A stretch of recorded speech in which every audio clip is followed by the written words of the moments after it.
दिख रहा है सभी को?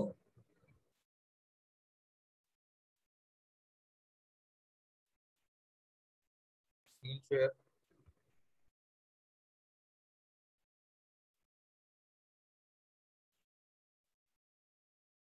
हेलो।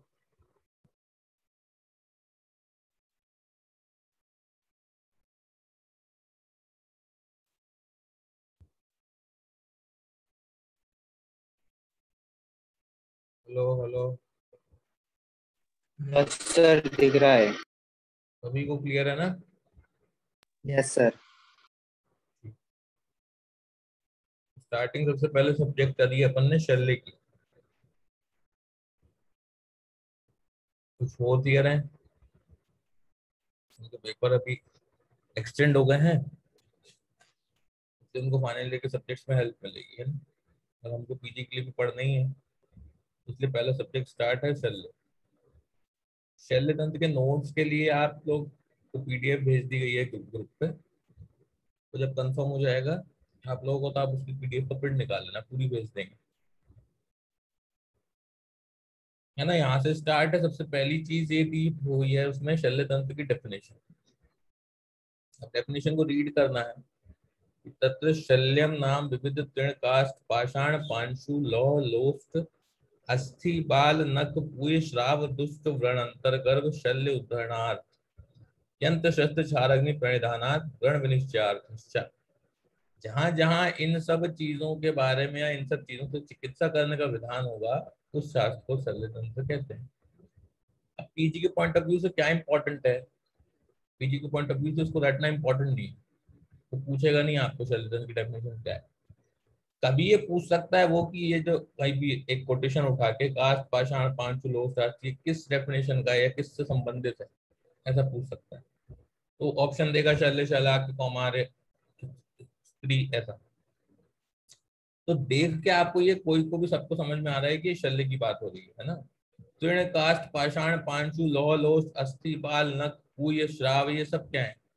ये सब चीजें जो बाहरी चीजें हैं, जो फॉरेन बॉडी अपनी बॉडी में आ गई हैं, वो है। काष्ठ मतलब लकड़ी, पाषाण मतलब पत्थर, पांचु मतलब लोहा, है ना। अस्थि बाल नख, ये सब क्या है? आगंतुक बाह्य शल्य है। और शल्य तंत्र की डेफिनेशन पहली वाली यही है, किसी भी शल्य को या किसी भी बाहरी वस्तु को अगर बॉडी के अंदर वो है, तो उसको निकालने की प्रक्रिया जो है वो शल्य तंत्र। सर्जिकल ओपिनियन जहां भी होगा वो शल्य तंत्र। तो पहचान तो सब लेंगे उसको देख के, है ना। पहचानने में कोई इशू नहीं है। और यंत्र शस्त्र क्षार अग्नि प्रणिधान, यंत्र कर्म शस्त्र कर्म क्षार कर्म अग्नि कर्म प्रणिधान गण विनिश्चय, इन सब की बात कौन से सब्जेक्ट में होती है? एक ही सब्जेक्ट है शल्य, वही होती है। ये भी पहचान लेंगे इजीली, कोई दिक्कत नहीं। इंपॉर्टेंट है यहाँ से रेफरेंस।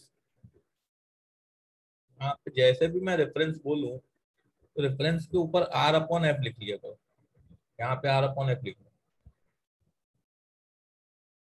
क्यों लिख लो? क्योंकि कई कई जगह रेफरेंस याद करने पड़ते हैं, हर जगह रेफरेंस याद नहीं करने पड़ते। यहाँ पर रेफरेंस इसलिए इंपॉर्टेंट है कि जिस प्रकार ये शल्य तंत्र की डेफिनेशन है, उसी तरह जितनी भी ब्रांचेस हैं आयुर्वेदा में, 8 अंग हैं, उन सभी की डेफिनेशन एक ही जगह पे आई है।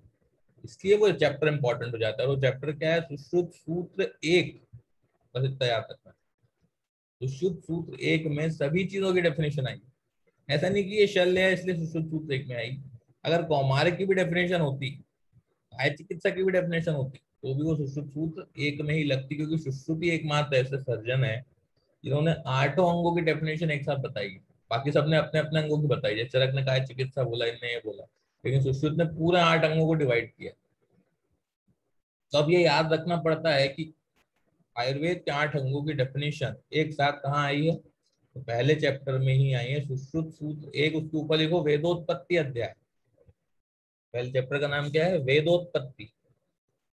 वेद उत्पत्ति, ये सुश्रुत का पहला चैप्टर। कैसे याद रखेंगे कि सुश्रुत ने ही बताई डेफिनेशन, और कोई आचार्य ने क्यों नहीं बताई? क्योंकि आप सबको पता है सुश्रुत जी काय के लिए फेमस है। थोड़ा टाइप कर सकते हैं आप लोग।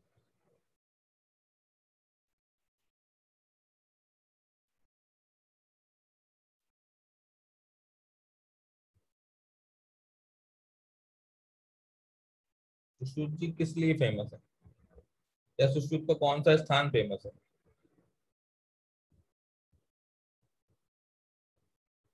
शल्य के लिए फेमस है, और स्थान कौन सा सबसे इंपॉर्टेंट है सुश्रुत जी का, जो फेमस है, मतलब श्रेष्ठ माना जाता है सभी में?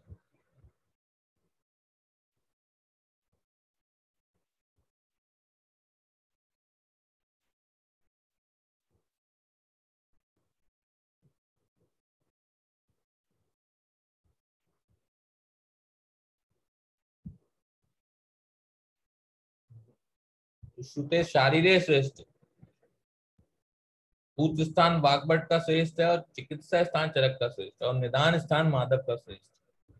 तो सुश्रुत फेमस है शारीर स्थान के लिए। क्यों? क्योंकि शारीरिक एनाटमी कौन बताएगा? जो सर्जन होगा वही तो बताएगा, जो डिसेक्शन कर पाएगा वही बताएगा। वाग्भट चरक सुश्रुत में से डिसेक्शन कौन करता है?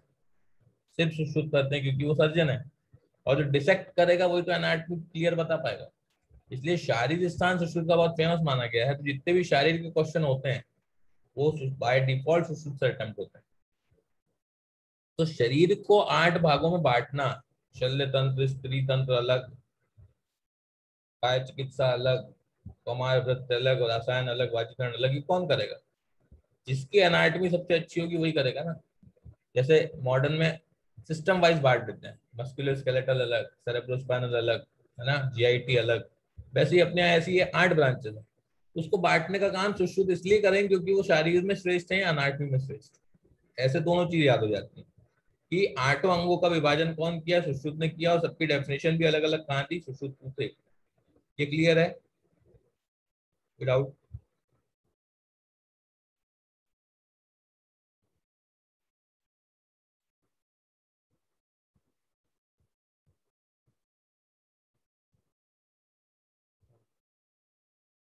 सेकेंड हेडिंग उसी में बनती है, शल्य तंत्र की प्रधानता,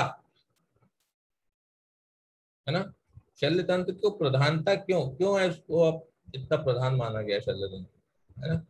उसमें लिखते हैं, अष्टाश्वापि च आयुर्वेद तंत्रेष्वते देवाधिकम अभिमतम आशुक्रिया करणाच्च यंत्र शस्त्र क्षाराग्नि परिधानाच्च सर्वतंत्र सामान्याच्च। यहाँ पे क्या क्वेश्चन बनेगा? याद है, यहाँ पे कुछ नहीं करना है, याद नहीं, कुछ नहीं करना, सिर्फ उसको समझ के आगे बढ़ना है। पूछ रहा है कि शल्य क्यों प्रधान है, तो उसके 3 कारण है। पहला लिखो आशुक्रिया करनाच, 1 नंबर डालो यहाँ पे। दूसरा लिखो यंत्र शस्त्र क्षार अग्नि परिणानाच, 2nd नंबर डालो यहाँ पे। और तीसरा लिखो सर्वतंत्र सामान्याश्च, 3रा नंबर डालो। यहाँ पे रेफरेंस को कोई इंपॉर्टेंस नहीं है ना, रेफरेंस नहीं लिखना। जहां बोलूंगा वहीं आर अपॉन एफ लिखना, अननेसेसरी गलत मेहनत नहीं करना। यहाँ पे सिर्फ इतना याद रखना है कि शल्य तंत्र की प्रधानता के 3 कारण है। सबसे पहली बात यहाँ पे 3 लिखो। 3 कौन कौन से? आशुक्रिया करणात, यंत्र शस्त्र क्षाराग्नि परिधानात, और सर्वतंत्र सामान्यास। आशुक्रिया करणात मतलब होता है, आशु मतलब होता है इमरजेंट या इमीडिएट। जैसे मॉडर्न मेडिसिन, एकदम से एक्सीडेंट हो गया, पैर टूट गया, हाथ कट गया, तो कहाँ जाते हो? इमरजेंसी मेडिसिन के लिए हम हमेशा मॉडर्न के पास जाते हैं, क्योंकि वहां पे सर्जिकल ओपिनियन है। इसीलिए शल्य तंत्र को प्रधान माना गया है, क्योंकि वो आशुक्रिया मतलब इमरजेंसी कंडीशन में जल्दी रिजल्ट दे सकता है। पहला तो ये हुआ। दूसरा यंत्र शस्त्र क्षार अग्नि परिणाम, मतलब शल्य तंत्र में यंत्र शस्त्र क्षार अग्नि आदि कर्म किए जा सकते हैं, जो कि औषध उपचार से बहुत ज्यादा जल्दी फायदा करते हैं और इम्पोर्टेंट भी है। जो औषध से ठीक ना हो उन्हीं में तो हमको यंत्र शस्त्र क्षार अग्नि लगाना पड़ेगा। वो कहाँ अवेलेबल है? शल्य में ही है, इसलिए भी ये इंपॉर्टेंट है। और तीसरी, सर्वतंत्र सामान्याश्च, सभी तंत्रों का समन्वय करके इसको इसमें हो जाता है। ऐसा नहीं कि केवल अपने को सर्जिकल ओपिनियन करना है, सभी तंत्रों का सामान्य वर्गों से अपन उपयोग कर सकते हैं। तो आशुक्रिया करनात 1, यंत्र शस्त्र क्षाराग्नि परिधानात 2, तीसरा होता है सर्वतंत्र सामान्याश्च। आपको क्वेश्चन आएगा शल्य तंत्र को क्यों प्रधान माना गया, और ऑप्शन देगा 1, 2 और 3, और चौथा ऑल। आपको ऑल लगाना। कभी क्या करता है, अगर कोई मेरे जैसा टीचर रहे तो, कि आशुक्रिया करनात यंत्र शस्त्र क्षाराग्नि लिख दिया, और तीसरा कुछ इसी से मिलता जुलता लिखा, पर ये नहीं लिखा, कोई ऐसा ही वर्ड लिख दिया दूसरा। इसलिए आपको ये तीनों वर्ड को अच्छे से पहचानना है, ये तीनों ही है कि नहीं। फिर ऑल नहीं लगेगा अगर कोई तीसरा अलग हो गया, है समझ में? आज इसलिए मतलब समझ लो, एक तो इमरजेंसी कंडीशन में करेगा, यंत्र क्षाराग्नि जो उसके यूएसपी है वो रहना चाहिए, और तीसरी सर्वतंत्र सामान्य, सभी को सामान्य तरीके से कर सकते हैं। एक दो तीन कारण है ऑल, ये तीन रहेंगे तभी आप ऑल लगाओगे, एक दो तीन। यहाँ कोई इशू?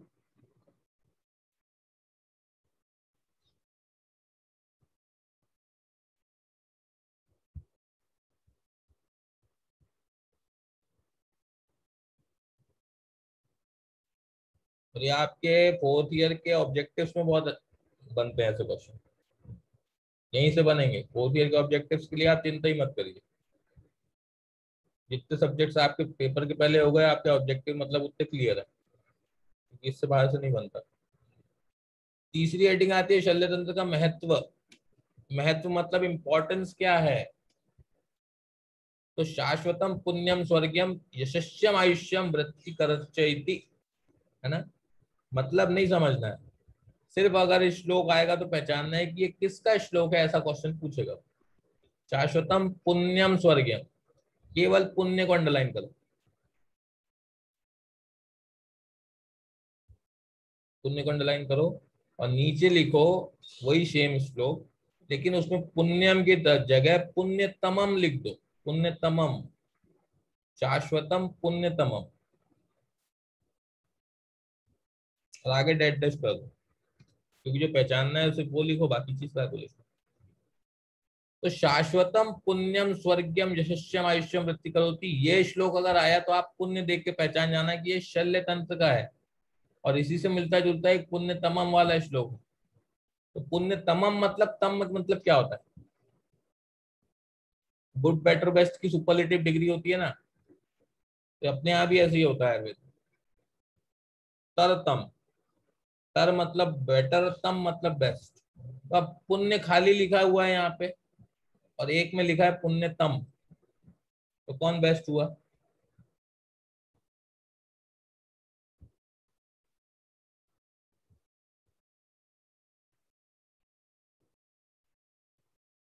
तम बेस्ट होगा, इसीलिए शल्य तंत्र के लिए तो पुण्य आया है। अब शल्य तंत्र से भी बेस्ट चीज क्या है? तो वो आयुर्वेद खुद है ना। तो शाश्वतम पुण्य तमम अगर आया तो आयुर्वेद के लिए आया है, एक जगह उपयोग हुआ है ऐसा वर्ड, लिख लो वहां, शाश्वतम पुण्य तमम, और डैश करके लिख लो आयुर्वेद। आयुर्वेद के लिए भी कहीं ऐसी लाइन आई है मिलती जुलती, वो भी यहीं लिखो, उससे आपको याद भी इजीली हो जाता है। क्यों? क्योंकि शाश्वतम पुण्यम, केवल पुण्य बोल के छोड़ दिया, तो शल्य को बोला है। शल्य केवल एकमात्र सब्जेक्ट है जिसमें बहुत अच्छा है, सब चीजें अवेलेबल हैं, क्यों प्रधानता है उसके अपन ऊपर पड़ी, इसलिए उसको अपन ने पुण्य बोल दिया। हाँ भैया ठीक है, गुड। लेकिन आयुर्वेद की बात आएगी तो आयुर्वेद तो पूरा ही महान है ना, बहुत सी चीजें हैं उसमें, इसलिए उसको पुण्य तमम बोल दिया। तो आयुर्वेद पुण्य तमम, शल्य केवल पुण्यम, ऐसे दो श्लोक मिलेंगे आपको मिलते हैं।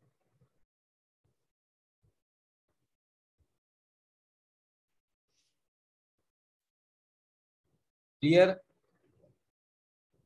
पहचान भी इजीली लेंगे, इसलिए दो चीज से याद करो तो याद हो जाता है। अब तीसरी हेडिंग है, इंपॉर्टेंट हेडिंग है, शल्य चिकित्सक के गुण। यहाँ पे रेफरेंस भी आर इंपॉर्टेंट है, रेफरेंस लिखो आर अपॉन एफ। सुश्रुत सूत्र 5 में दिए शल्य चिकित्सक के गुण, तो याद रखने का तरीका ये है, 5 का नाम क्या है?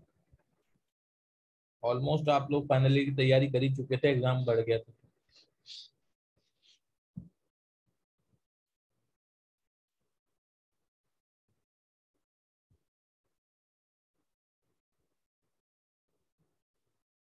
कोई जिसको पता हो।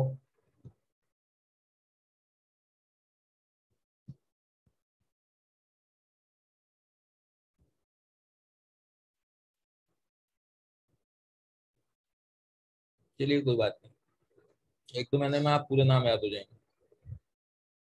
तो शल्य चिकित्सक गुण 5 में है, 5वें का नाम है अग्रोपर्णी अध्याय।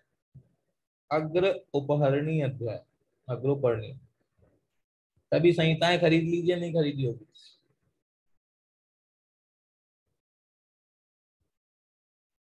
है ना, अग्रोपर्णी।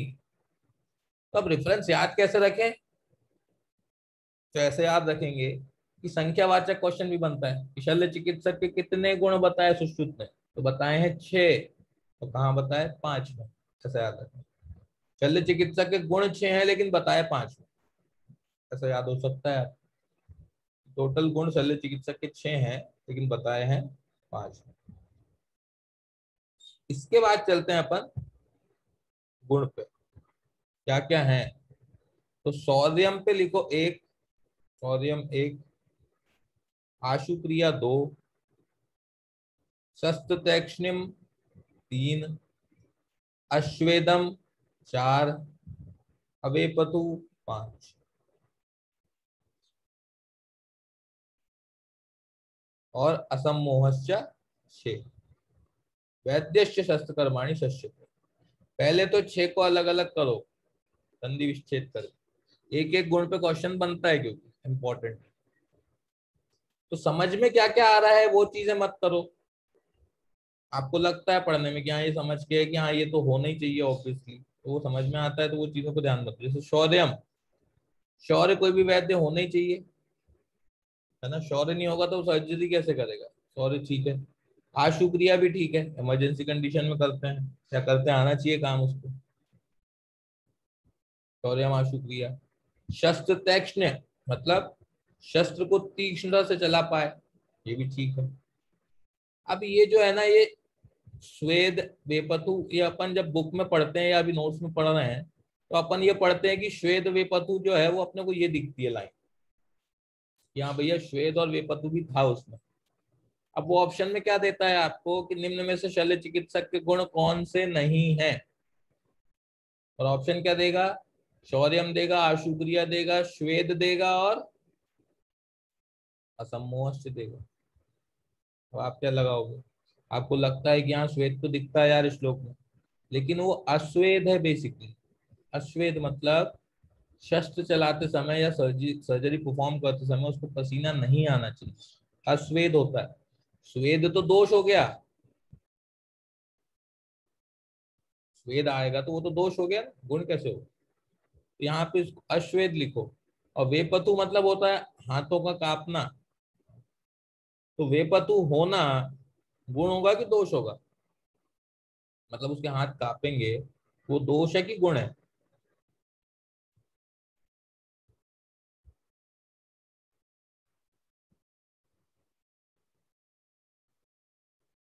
ऑब्वियसली दोष है ना, तो वो दो गुण में कैसे आएंगे। तो गुण में ये आएगा अवेपथु। अवेपथु मतलब अलज्ञ, मतलब जिसके हाथ ना कांपे सर्जरी के दौरान, वो वैद्य इंपॉर्टेंट है। तो शैरतैक्ष्ण्यम शस्त्रतैक्ष्ण्यम शौर्यम आशुक्रिया तो ठीक है। स्वेद और वेपतु में थोड़ा सा आपको कंफ्यूज हो सकता है, इसलिए उसमें अश्वेद और अवेपथु है। अब वो ऑप्शन क्या देता है, कौन सा शल्यताश का गुण शल्य चिकित्सक गुण नहीं है। तो शौर्यम, आशुक्रिया, शस्त्रतैक्ष्ण्यम और स्वेद। तो श्वेद नहीं है, अश्वेद है, तो श्वेद लगाएंगे आपको। आया समझ में।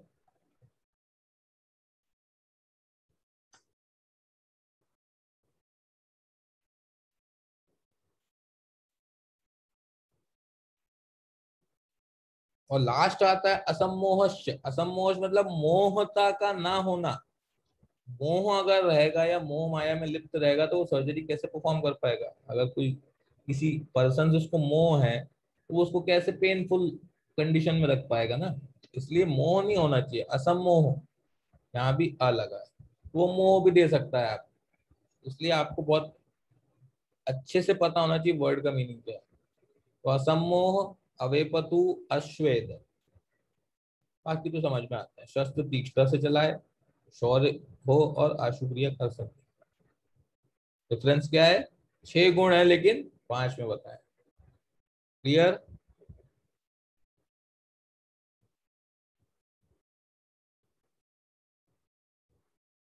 उसके बाद आते हैं परिकर्मी। परिकर्मी मतलब क्या होता है, शल्य चिकित्सक में जो सहायक होते हैं, परिकर्मी नर्सेस होती है ना ओटी में बहुत सारी, जो आपको असिस्ट करती है, वो जो असिस्ट करने वाली नर्सें हैं उनको बेसिकली परिकर्मी बोला है सुश्रुत में। तो परिकर्मी के गुण भी बहुत पूछता है कि परिकर्मी के कितने गुण बताए सुश्रुत में। परिकर्मी के टोटल 3 गुण बताएं सुश्रुत जी ने, है ना। क्या क्या है? परिकर्मिणश्च स्निग्धा स्थिरा बलवंता, है ना। स्निग्धा पे लिखो 1, स्थिरा पे लिखो 2, बलवंता पे लिखो 3। स्निग्ध मतलब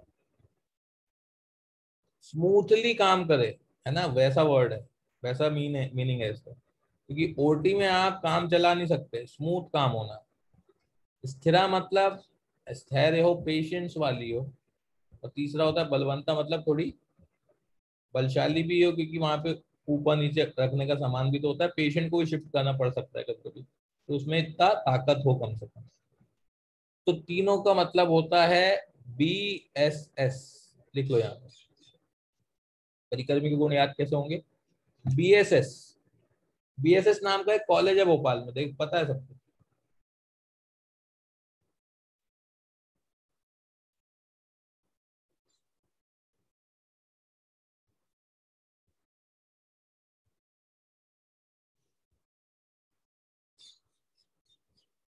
तो कैसे याद करेंगे? वहां पे बहुत सारे परिकर्मी काम करते हैं। कहाँ? BSS college. कैसा लिख लो वहां पे कि नर्स के गुण जो है वो कहाँ बताए हैं? BSS कॉलेज में। BSS कॉलेज में नर्स निकलती हैं, ऐसा वहां पे ट्रिक हो गई है कि नर्सों के गुण कहाँ बताए हैं। नर्स मतलब आपको समझ जाओगे कि परिकर्मी की बात हो रही है, तो उसके गुण कहाँ बताए हैं? BSS कॉलेज में। BSS मतलब बलवंत, स्थिरा और स्निग्धा। BSS। BSS कॉलेज से कौन पास होता है? नर्सेस। और नर्स पास होकर फिर ओटी में आती है काम करने। इसलिए परिकर्मी के गुण क्या है? BSS। BSS मतलब बलवंत, स्थिरा और स्निग्धा। क्लियर?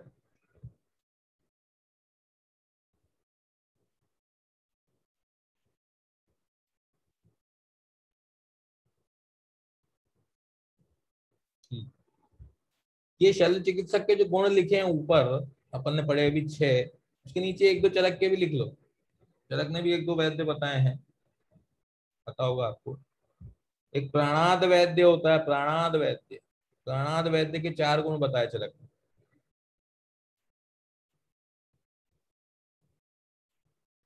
प्राणाद वैद्य के 4, प्राणाचार्य वैद्य के 5 चरक ने बताए।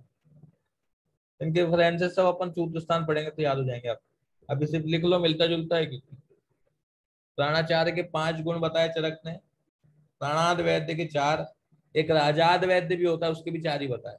तो क्या क्या हुआ? राजाद वैद्य 4, प्राणाद वैद्य के भी 4, सिर्फ प्राणाचार्य जो है उनके 5,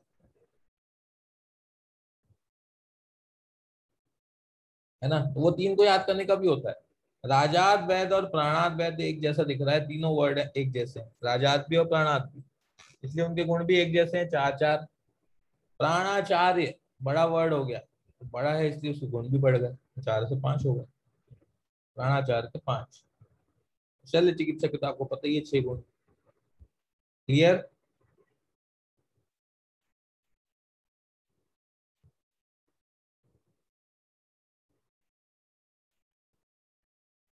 उसके बाद आते हैं सबसे इंपॉर्टेंट टॉपिक, शस्त्र कर्म। शस्त्र कर्म। शस्त्र कर्म बेसिकली क्या है?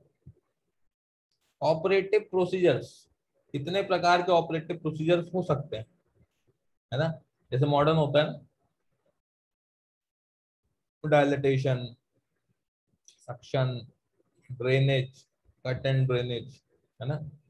इसी प्रकार से आयुर्वेद में भी अपने शस्त्र कर्म बताए गए। उसमें संख्याएं सबकी अलग अलग है भैया।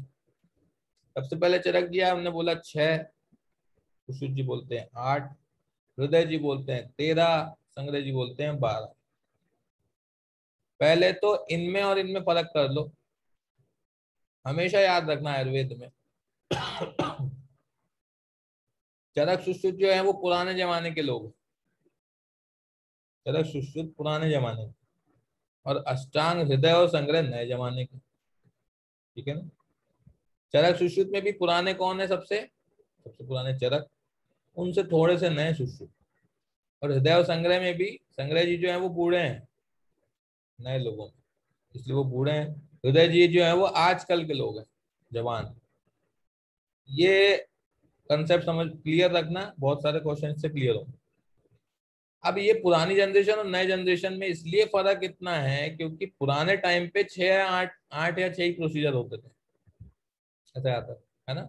लेकिन जैसे जैसे समय बढ़ा तो प्रोसीजर भी तो बढ़े, इसलिए हृदय के 13 हैं और संग्रह के 12 हैं। हृदय आजकल के लोग हैं, आजकल तक के कितने सारे प्रोसीजर इनोवेट हो गए नए नए, इसलिए उनने बढ़ा के संख्या कितनी कर दी, 13। अंग्रेजी बूढ़े हैं तो उनके टाइम पे थोड़े कम थे, एक कम कर दो, 12।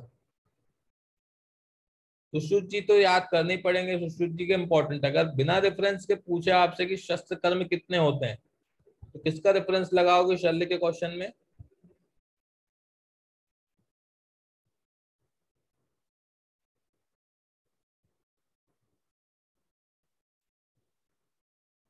सुश्रुत का, क्योंकि क्वेश्चन शल्य से पूछा है और शल्य प्रधान कौन? सुश्रुत। इसीलिए सुश्रुत के 8 शस्त्र कर्म सबसे इंपॉर्टेंट है, उसको याद करो, उसके बेसिस पे बाकी सब याद करो। तो ये संख्या कैसे याद करोगे, क्या तरीका होता है याद करने का? जिसका पूछा जाएगा या जिसका इंपॉर्टेंट है उसका याद करो, बाकी का उसके अकॉर्डिंग याद करो। जैसे शस्त्र कर्म सुश्रुत के 8, तो ये आपको सुश्रुत के 8 याद करने पड़ेंगे। उसके अकॉर्डिंग कोई चरक के थोड़े से कम 6, हृदय आजकल के हैं इसलिए बढ़ा दिए 13, संग्रह जी बूढ़े हैं उस समय तक एक कम था तो 12।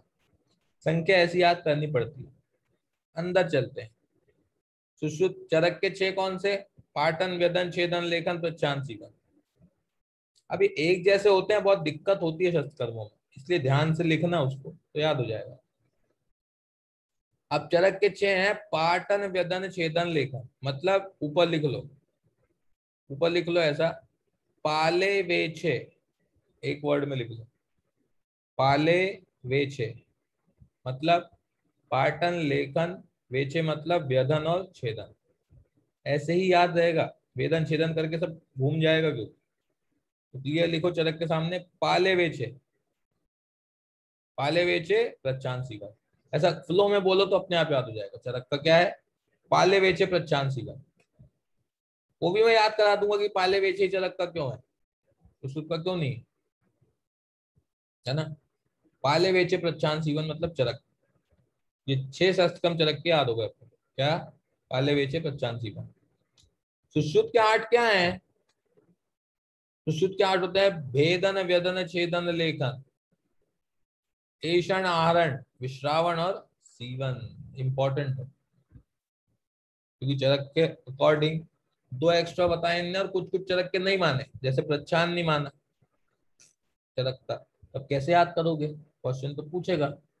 यहाँ पे लिखना है अपने को भेले वेचे, जैसे वहां पाले वेचे था यहाँ पे भेले वेचे लिखो, तो आपको अपने आप डिफरेंशिएट करते बन जाएगा। अब लोग क्या करते हैं, पाटन, वेदन, छेदन, लेखन, प्रच्छान, सीवन माना है, सुश्रुत ने चरक का प्रच्छान नहीं माना, ईशान एक्स्ट्रा माना। अरे ऐसे याद नहीं होगा, 2 दिन याद रहेगा, 3 दिन भूल जाओगे। यहाँ पे लिखो पाले वेचे प्रच्छान सीवन चरक, सुश्रुत का क्या होता है, भेले वेचे। और भेले वेचे के बाद क्या है बाकी बचे वालों में, ऐषण, आहरण, विश्रावण, सीवन। तो ये ऐषण, आहरण, विश्रावण, सीवन इतनी चीजें एक्स्ट्रा कौन बताएगा, जो स्पेशलिस्ट होगा। तो सुश्रुत जी स्पेशलिस्ट है ना शल्य के, इसलिए उन्होंने ऐषण भी बताया, आहरण भी बताया, विश्रावण भी बताया, जो चरक ने नहीं बताया। सीवन दोनों का कॉमन है। सीवन तो अब देखो, टांके तो हर जगह लगेंगे ना, चाहे चरक हो चाहे सुश्रुत हो। भाई ऑपरेशन के बाद टांके तो दोनों ही लगाएंगे, सभी लगाएंगे, इसलिए सीवन दोनों ने माना, चरक सुश्रुत दोनों। ऐसे याद करना। यहाँ पे लिखा पाले वेचे प्रच्छान सीवन, यहाँ पे लिखा भेले वेचे प्रच्छान सीवन। अब दोनों को याद भी करने का तरीका बता देता हूँ कि पाले वेचे चरक का क्यों है प्रच्छान सीवन और सुश्रुत का भेले वेचे ही क्यों है। तो दोनों में से एक याद कर लो। पाले वेचे प्रच्छान सीवन में प्रच्छान आ रहा है, जो चरक नहीं माना, सुश्रुत ने नहीं माना, उसी से याद कर लो। प्रच्छान का प्रा, प्रा मतलब प्रथम, और सबसे प्रथम आयुर्वेद में किसको अपन पूछते हैं आप बताओ? चरक, सुश्रुत, वाग्भट सबको मिला है, प्रथम स्थान किसका है?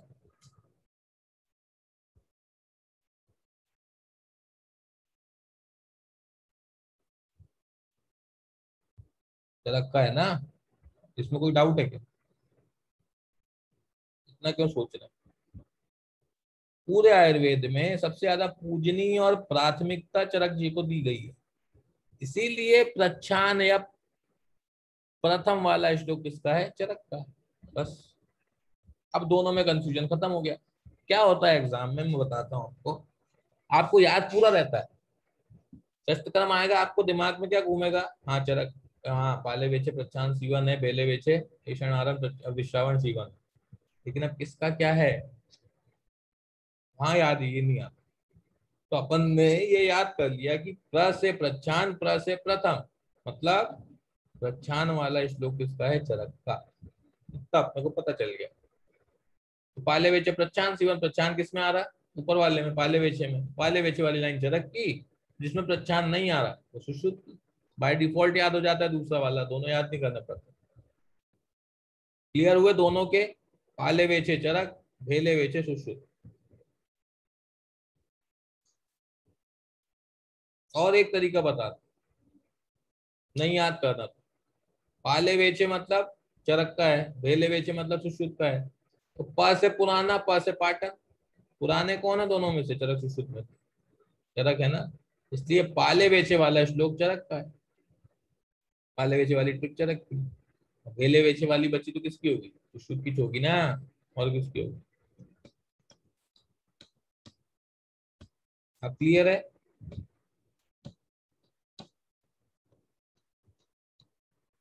इसी अकॉर्डिंग आगे क्या किया अष्टांग लोगों ने? अष्टांग लोगों का काम क्या था? वाग्भट लोगों का कॉपी करना और उसको थोड़ा सा फेरबदल करके अपना बना के पब्लिश कर देना। मतलब खुद का काम कम करते थे, कॉपी करने के ज्यादा करते थे। तो दोनों ही ने देखो क्या किया, तेरह कैसे माने? सुश्रुत के 8 तो वैसे के वैसे मान लिए, उपरोक्त 8, उसके अलावा 5 एक्स्ट्रा माने दे देने। कौन से? उत्पादन, कुट्टन, मंथन, दहन और ग्रहण। संग्रह ने भी वही किया, उपरोक्त 8, लेकिन उत्पाटन की जगह पाटन लिखा, ये धन या टा है ना। पाटन, कुट्टन, मंथन और दहन की जगह भी ग्रहण माना। मतलब इनने दहन को नहीं माना बेसिकली, इसलिए इनकी संख्या 12 हो गई। ये भी समस्या, कैसे याद रखोगे? इसके लिए भी दोनों को एक साथ याद करेंगे, और इन दोनों को अपन ने एक साथ याद किया। चरक सुश्रुत एक साथ याद हो गए। पाले वेचे बेले वेचे, पर से पुराना तो पुराने वाले चरक किए, बेले वेचे सुश्रुत किए। अब आ जाओ इधर, यहाँ पे ये बोल रहा है उत्पाटन, कुट्टन, मंथन, दहन, ग्रहण। तो यहाँ पे लिखो आगे, उत्पाटन के ऊपर लिखो यू, कुट्टन के ऊपर लिखो के। यूके, यूके में ऐसा लिखो, यूके में। मंथन के ऊपर लिखो मिली, यूके में मिली। दहन के ऊपर लिखो डिग्री, डिग्री। और ग्रहण के ऊपर लिखो ग्रहण, ग्रहण ही रहेगा। तो अष्टांग मतलब नए लोगों की बात हो रही है। अष्टांग मतलब दोनों नए लोग हैं। और नए लोग कहाँ जाके डिग्री खत्म करते हैं अपनी? इंडिया में पढ़ता है क्या कोई आजकल? सब बाहर जा रहे हैं दूसरे देश में। तो यूके में मिली डिग्री को ग्रहण कौन करता है? अष्टांग हृदय, क्योंकि वो आजकल के लोग हैं, नए लोग हैं। क्योंकि ट्रिक तो बन जाती है इजिली, मालूम। यूके में मिली डिग्री ग्रहण, ट्रिक बन गई। उत्पाटन, कुट्टन, मंथन, दहन, ग्रहण सबको याद है, याद भी हो जाएगा। लेकिन ट्रिक है किसकी, ये भी याद रखना पड़ता है, इस पर कोई ध्यान ही नहीं देता। तो यूके में मिली, यूके से डिग्री कौन करेगा? जो नया होगा, नए लोग, आजकल के लोग कर रहे हैं, इसलिए अष्टांग हृदय का है ये। यूके में मिली डिग्री ग्रहण। तो यूके से उत्पाटन, कुट्टन, मिली मतलब मंथन, डिग्री मतलब दहन, और ग्रहण मतलब ग्रहण। यूके से डिग्री ग्रहण करके कौन आता है? नए लोग। इसी अकॉर्डिंग संग्रह जी चलते हैं, लेकिन संग्रह जी ने दहन को नहीं माना। तो कैसे याद करोगे? पूरा वही का वही है, सिर्फ डिग्री को हटा दो। तो आजकल के जमाने में बूढ़े लोग जो हुआ करते थे, बूढ़े लोगों के पास आपने सुना होगा, बहुत जगह चलता है ऐसा, कि बूढ़े लोगों के पास डिग्री विग्री नहीं होती थी। सिर्फ परंपरा, उनके यहाँ इलाज चलता था, परंपरा से दादा करते थे, फिर परदादा करते थे, तो उनके यहाँ भी चलने लगते। लेकिन देखा जाए तो उन पर कोई डिग्री नहीं थी, लेकिन वो पारंपरिक अपने पारिवारिक व्यवसाय को आगे बढ़ा रहे थे। तो बूढ़े लोगों में डिग्री का उतना महत्व नहीं होता था, ऐसा लिख लो यार। बूढ़े लोग डिग्री पे ध्यान नहीं देते थे, काम पे ध्यान देते थे। आजकल डिग्री का चलन ज्यादा हो गया। तो देखो दोनों चीज आपको अच्छे से याद है। अष्टांग हृदय मतलब नए लोग तो यूके में जाके डिग्री ग्रहण करते हैं, यूके में मिली डिग्री ग्रहण, डी कोड आप कर लेना। दहन मतलब डिग्री मतलब दहन ग्रहण। संग्रह जी क्या करेंगे, पूरा वही है लेकिन डिग्री पे विश्वास नहीं रखते क्योंकि बूढ़े हैं, बूढ़े लोग डिग्री पे ध्यान नहीं